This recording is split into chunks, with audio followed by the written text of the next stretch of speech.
want to love you. You need some loving, and I'll take it there. The young thing, and now. Hey, y'all, and thank you so much for tuning into Respectfully with Miss Pretty Young Thing. I'm your girl, PYT, and let's get into it. Y'all, I want to quickly talk about Netflix's new live series, Pop the Balloon. Let's talk about it. For those that pay attention to YouTube, you know that Pop the Balloon is not a new thing, but Netflix did pick up on it, and the creator of it, I want to say her name is Arlette, is one of the executive producers of the Netflix live series.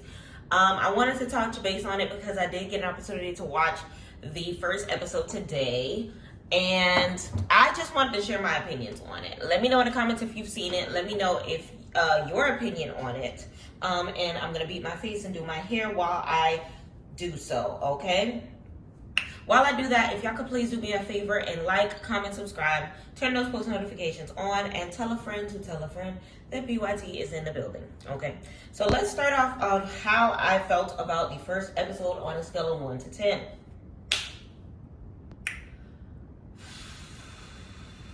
I give it a strong 5. I wasn't really feeling it like that. I can be totally honest about it. Let me know in the comments if you feel differently. I have the reasonings. Ooh, child, let's work on this hair before we do his face. I have the reasonings, though, as far as why I didn't really care for it. And hear me out, okay? So, for one, y'all know that whole saying, if it ain't broke, don't fix it? Netflix tried to fix it. I feel like Pop the Balloon had its certain je ne sais quoi when it came to the setup, and you didn't realize what the quoi was until the quoi was gone of the je ne sais quoi, if that makes sense. So for one, the host on the YouTube series is the YouTube channel owner, Arlette, right? So she hosts her show, Pop the Balloon, or whatever the case may be, and Netflix decided to make her an executive producer and remove her as a show host. Instead, they decided to use, I don't remember her name off the top of my head, but homegirl from Insecure, the best friend on Insecure. Do I like her? Yes, I do. Do I like her for the show? No, I don't. It's one of those things where you just want, you like how you like it, how you like it. You know what I'm saying? Like, it didn't have to have any changes to it. You know, and I'm not stopping Arlette from chasing a bag. Like, I bet YouTube offered her a pretty penny for her concept, especially for them to make it live. You could tell that they thought that this was going to be a hit. You get what I'm saying? And for them to add, they did what Hollywood always does. They add a big name to something, thinking that it's going to knock the traditional, or thinking that, you know, we're going to just eat it up. And that's not always the case. You get what I'm saying? It's not always the case. Like, I feel like how she hosts it on YouTube versus how Homegirl hosted it on Netflix is two different shows. Like, she had a little funny appeal to her, or whatever the case may be. And Arlette is more so like a serious but quirky yet shy and soft-spoken hosting style. And she was popping jokes. And it's like, some of the things that was happening during the show, it was like, if she didn't say nothing to begin with, the girls wouldn't have been popping their balloons. And then, I don't know, I don't want to dog her hosting style, because her personality, I feel like, just didn't match what it was that was happening. And I feel like had they found a star that actually, like, matched the tone of an Arlette, if they were trying to, you know, ice Arlette out of the spotlight, if that was their goal, they used the wrong black lady. That's just how I feel about that. They just used the wrong black lady. Like, that, she wasn't what the show needed as far as what we are used to it being. You get what I'm saying? And them wanting to add a spark to it by making it live, I don't know what difference it makes because I'm still gonna watch it on Netflix when I feel like watching it on Netflix. Who here watched it live? Like, did y'all? Is there a difference? Was there like a Netflix chat room, kind of like Now That's TV? Like, what differentiated it being live on Netflix between me watching something whenever the hell I feel like watching something? Like, I didn't understand what they meant by live. Live in front of a studio audience? Was that the live to it? Because if I were to actually pinpoint one of the things I did not like about it, it was the studio audience. Because I feel like it takes away the intimacy of it. Does that make sense?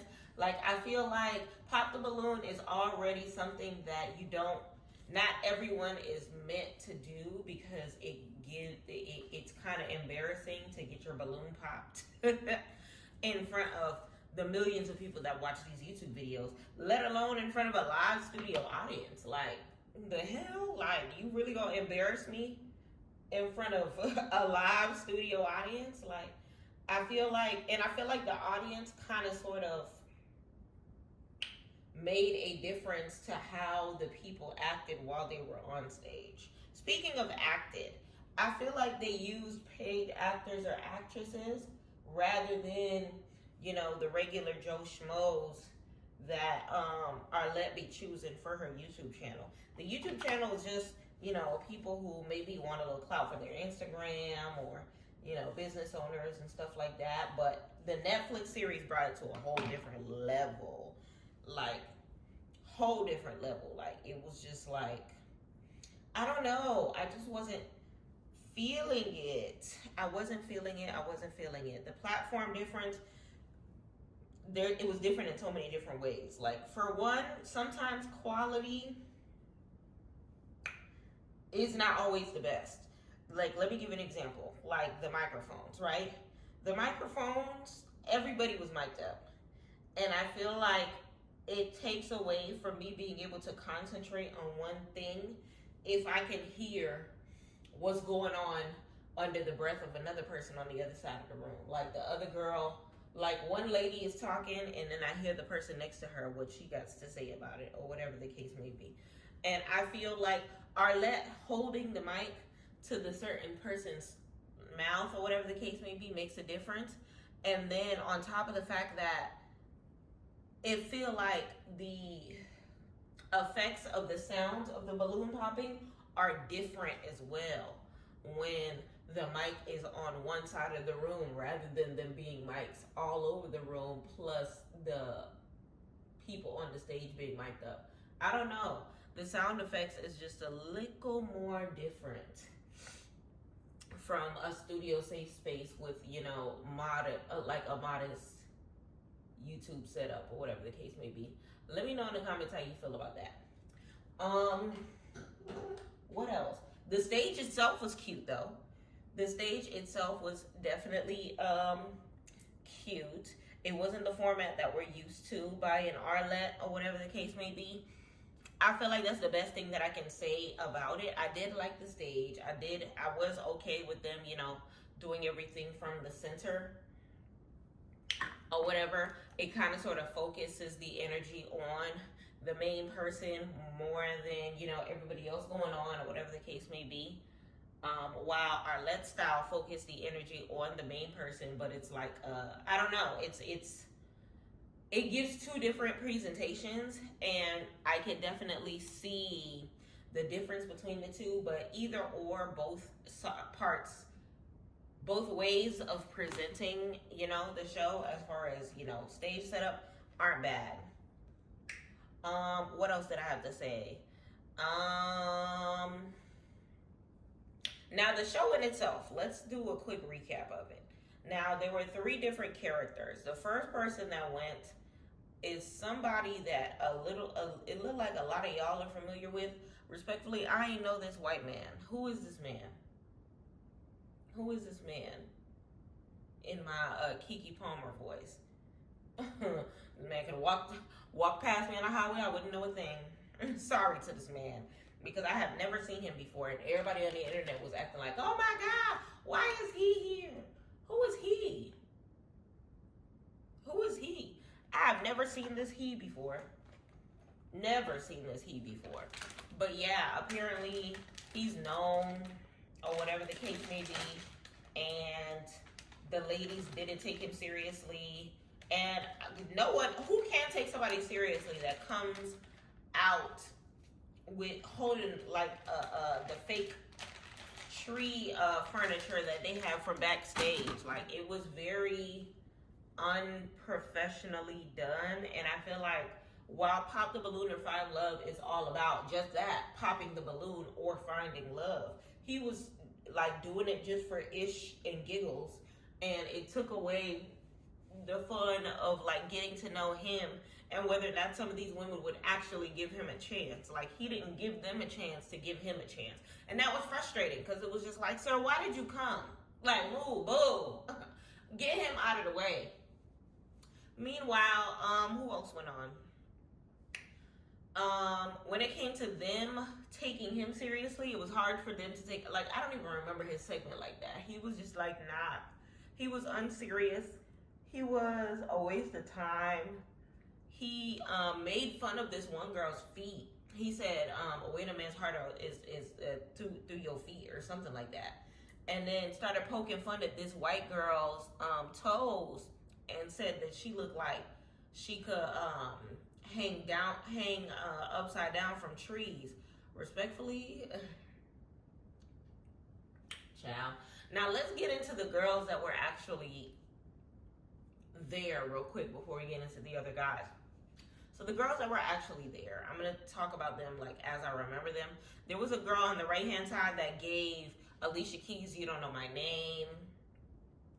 She was definitely extremely pretty. She had her natural hair. She honestly looked like she was there for love until she said with her chest, I'm a model, and looked dead in the camera as she said it.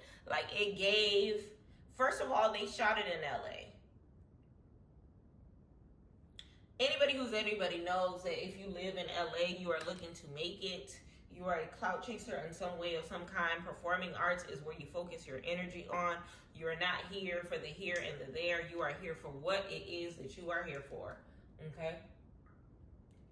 So, it's one of those things where I didn't understand liquid chlorophyll, clock it. I didn't understand why anyone would think that they were actually on the show looking for something quality when the setting didn't give it. You get what I'm saying? So there was that aspect to it. There was also the fact that some of the girls, I want to say the girl that he said would look like she hang upside down from trees, this little blonde pretty girl. She was a vintage clothing seller. It gave eBay. I don't know. I didn't get it. Another girl there. There was the token black girl. Now, the token black girl was working my nerves. And when I say she gave token black girl, I mean like she was the comedy relief girl. Her type of humor definitely gave Chris Rock. What I mean by that is laughing at your own jokes and I'm not laughing with you type of humor to her. Like, there was one point in time where she said one of the dudes looked like a serial killer, and it was an outstanding, he looked like he was a valedictorian at his high school, maybe prom king. He was just, you know, not her type, but her saying that he looked serial killerish, like, maybe I heard incorrectly. Like, maybe she was saying she was more into serial killers and he was too upstanding for her, and what she meant by serial killers was, is she like the rugged, thuggish guys? Either she meant that or she meant he looked too much like the main character on You and looked like he could be a serial killer. Didn't really understand it. Didn't really bother rewind my TV because she was already working my nerves by that point in time in the show. What else? So there was her, which she thought that the other guy was talking to her when it came to the feet.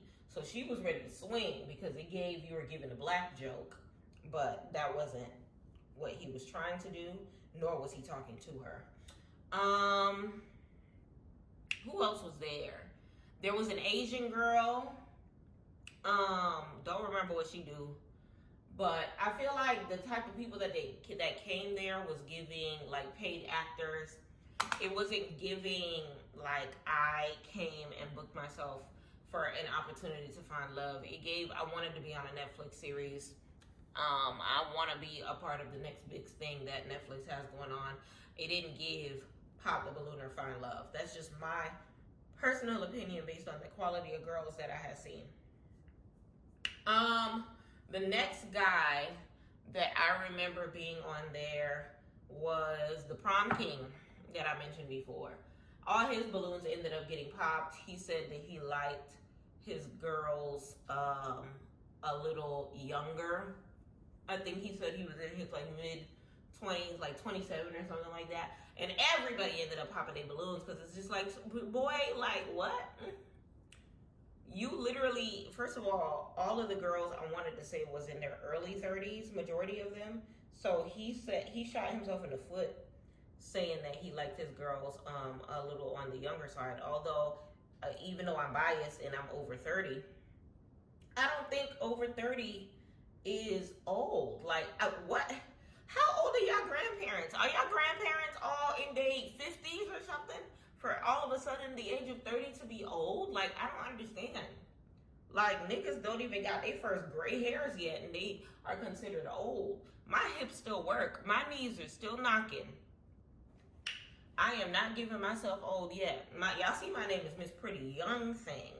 I don't consider myself old. My oldest grandparent died at the age of 97. I'm not even halfway there. I don't get it. But he ended up getting almost all his balloons popped over that alone. Okay? There was this little younger dude, which I would have popped it the second that he came out, because he had a puff ponytail. And I'm not talking like man bun. There was not enough hang time for it to have that little tuck and fold from the top that man buns have. It was just, his hair was braided. It was given like 2 braids here, 2 braids here, and then 3 braids in the back. And then he didn't even bother braiding it at the top type thing. It was just a puff. It was giving your preschool or kindergarten daughter's first day of school hairdo. I wasn't feeling it. I wasn't feeling it at all. He was cute in the face, but it was just like, he was too light skinned for one. So it was funny because one of the other girls said that she popped his balloon because his complexion. I guess she liked them on the darker side as far as chocolate or whatever the case may be. And he looked highly upset at her answer because he looked like he was digging her. But it was one of those things where it's just like, I don't know a lot of light-skinned girls that actually like light-skinned men. Like, you don't really see that often. So I actually was not surprised that this happened at all as far as her, you know, decided to pop his balloon for that circumstance, because I personally am not into light-skinned men like that. As far as complexion-wise, as far as attitude-wise, they come with a little more sass that I care to experience. It's just, everything about it as a whole, like, I'm not here for it. What else, y'all? What else? I definitely feel like the show itself, I was not digging it. What else? Oh, the last guy was Indian, and he was an engineer. And at first, not a lot of the girls popped his balloons, but it kind of sort of ended up popping slowly but surely. I want to say there was a big forehead, dark-skinned guy, and the black girl said that she couldn't see his hairline from the front, and didn't realize how big his forehead was or something like that. So she popped his balloon for that reason or whatever. And then another girl considered him too short, and I think he was like 5'9" or something. So it was just like, I don't know, it was a lot going on. But just like the regular pop the balloon, the reasonings were so like, one girl will say one thing, and then another girl will be like, yeah, the more I looked at you, the more that I realized how short you are. There was a lot of that. So that was the same as the regular pop the balloon. When it comes to when one person says something and then the the yes men start chiming in and feeling the same way. There was a lot of that happening. And evidently nobody ended up finding love. The Indian man ended up shooting himself in the foot because by the time he ended up with 2 finalists, as far as the women goes, one of them, he popped her balloon because she's not a fan of curry. The man is Indian. He loves to cook. He probably cooks a lot of curry. Therefore, you offended him. It is what it is. And in the second one, I want to say she popped his or something like that because she didn't feel a connection, because this man said, she asked what he likes to do on his time off, and I guess trying to say, what would we do on your downtime? And he was like, oh, I like to hang out with my friends. And then the host tried to fix it up, like, okay, well, if you're in a relationship, what you gonna do? He said, I'm still gonna hang out with my friends. And it was just like, nigga, like, read between the lines, okay? But he wasn't understanding it, and the assignment just wasn't understood at the end of the day. Let me know in the comments how you felt about it, if you had an opportunity to watch the series or whatever. I honestly, like I said, was not feeling it. It was not anything to be proud of, Netflix. I'm sorry. Arlette, make your coin. I hope she found some sort of a deal in which she can still do her thing on YouTube, but, you know, simultaneously help with the situation on Netflix, because then she could double dip and still, you know, have her cake and eat it too type of situation. But knowing how Netflix probably is, because that's the way the TV business is, she probably, I hope she ain't sell her soul when it comes to that. Like, please tell me we still gonna get to see Arlette in the YouTube streets. But like I said before, I give it a 5 on a scale of 1 to 10. It was not nothing that I cared to witness personally. It was not as entertaining. There was, like, the first person, like I said before, was a very cringy white man. Don't know who he was. Don't care who he was. He wasn't there for love. That's all I know. And then from there, it was downhill for me. He just gave, like, my agent sent me the flyer to this, so I just showed up. Like, that's what it gave. And I hate that for them. I really do, because it takes away the authenticity. Although there's a lot of people that go to Pop the Balloon in order to kind of sort of just have a good time and chase clock and chase a bag, because they see how much Arlette's show is kind of sort of growing as far as its platform goes. It kind of sort of gentrifies and sucks the fun out of what we love about it by the time they kind of sort of take away her powers when it comes to the show. But let me know in the comments how you felt about it. I just wanted to clear my face real quick, add a little lip gloss and give it a little glam, just for a quick clean look before I go run my errands. But let me know in the comments how you scale it how you rate it on a scale of 1 to 10. Let me know in the comments whether or not you like the YouTube version more, or will be tuning into the Netflix series more. I'm gonna probably keep, you know, checking out the Netflix series and seeing if it gets any better, if they kind of sort of give her more creative control. They're probably gearing it to see how we respond to it, and then they're gonna make some changes as it goes. Hopefully that is the case. But let me know in the comments how you feel about it. I just wanted to give y'all my quick, you know, how I feel about it. But go ahead and like, comment, subscribe, turn those post notifications on, and spam these comments below with your humble opinion. And of course, until next time, thank y'all for watching PYT TV. Respectfully. And I'll take it there.